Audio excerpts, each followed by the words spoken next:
Andhra Ooty news కి స్వాగతం. ఆదివాసీ హక్కుల సాధన కోసం పోరాడతాం. బిర్సా ముండా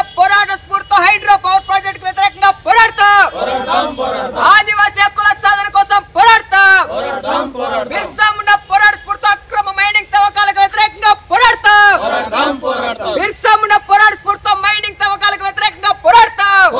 పార్టీ సిపిఐ ఆధ్వర్యంలో అల్లూరు సీతారామరాజు జిల్లాలో పాడేరులో ఘనంగా 150వ జయంతి బిర్సా ముండా జయంతి ఉత్సవాలని ఘనంగా ఆయన పూలమాలలు వేసి నివాళులర్పించడం జరిగింది.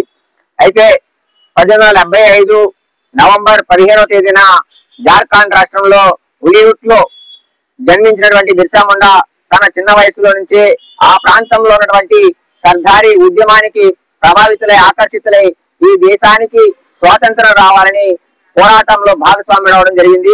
అలానే అప్పుడున్నటువంటి నాయకత్వం సర్దారీ నాయకత్వం విఫలం అవడంతో అప్పటికే ఉద్యమంలో స్వాతంత్ర ఉద్యమంలో భాగస్వామ్యం అవుతున్నటువంటి తరుణంలోనే బిర్సా ముండా నాయకత్వం కింద ఒక 400 మంది సైనికులతో బ్రిటిష్ ప్రభుత్వానికి వ్యతిరేకంగా పెద్ద ఎత్తున విరోచితంగా సాయుధ పోరాటాన్ని నడిపినటువంటి పరిస్థితి బిర్సా ముండాది.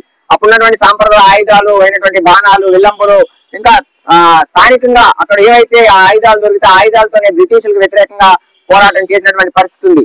అలానే ఆ ప్రాంతంలో పెద్ద ఎత్తున బ్రిటిషులు పన్నులు విధిస్తా ఉంటే ఆ పన్నులకు వ్యతిరేకంగా పోరాడినటువంటి పరిస్థితి బిర్సా ముండాది. తన 22 ఏళ్ల వయసులోనే తను 2 సంవత్సరాల పాటు జైలు జీవితం గడిపి ఈ స్వతంత్ర పోరాటంలో ప్రథమ స్థానం ఆదివాసీ బిడ్డల్లో ప్రథమ స్థానం పొందినటువంటి చరిత్రకు ఎక్కినటువంటి పరిస్థితి బిర్సా ముండాది.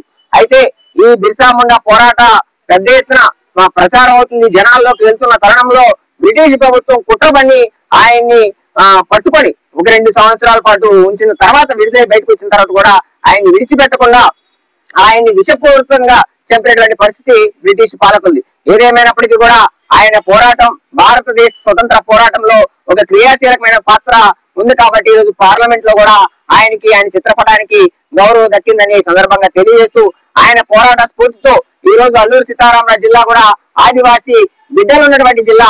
ఈ ఆదివాసీ బిడ్డలకి పెద్ద ఎత్తున ఇక్కడ ఉన్నటువంటి పాలక వర్గం మోసం చేస్తుంది, అన్యాయం చేస్తా ఉంది.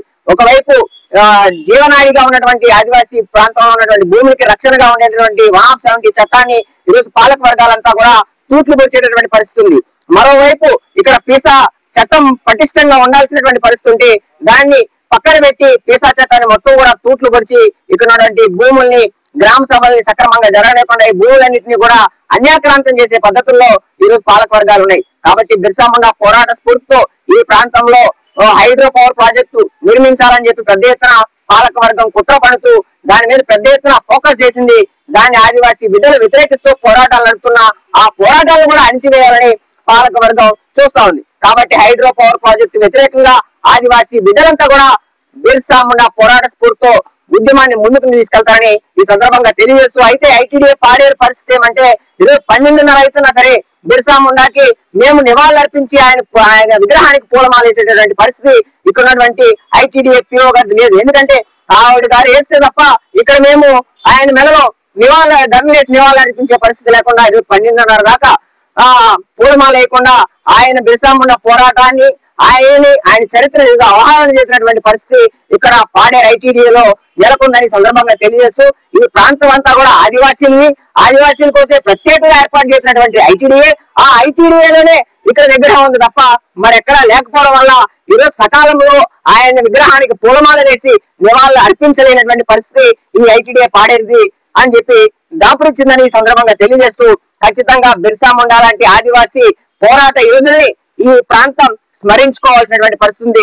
మరొక్కసారి ఇలాంటి త్యాగమూర్తులు పోరాట యోధులు ఆదివాసీ బిడ్డల పట్ల అపహేళన చేయకుండా ఆయన యొక్క చరిత్రని ప్రపంచానికి తెలిసే పద్ధతిలో చేయాలని ఒకవైపు ఉన్నత అధికారులకు తెలియజేస్తూ ఖచ్చితంగా బిర్సా ముండా పోరాట స్ఫూర్తితో ఆదివాసీ హక్కుల కోసం ఇక్కడ ఉన్నటువంటి భూమిని రక్షణ కోసం పోరాటాలు చేస్తాం. అవసరమైతే జైలుకు పోవడానికి కూడా సిద్ధపడతామని ఈ సందర్భంగా తెలియజేస్తా ఉన్నాం.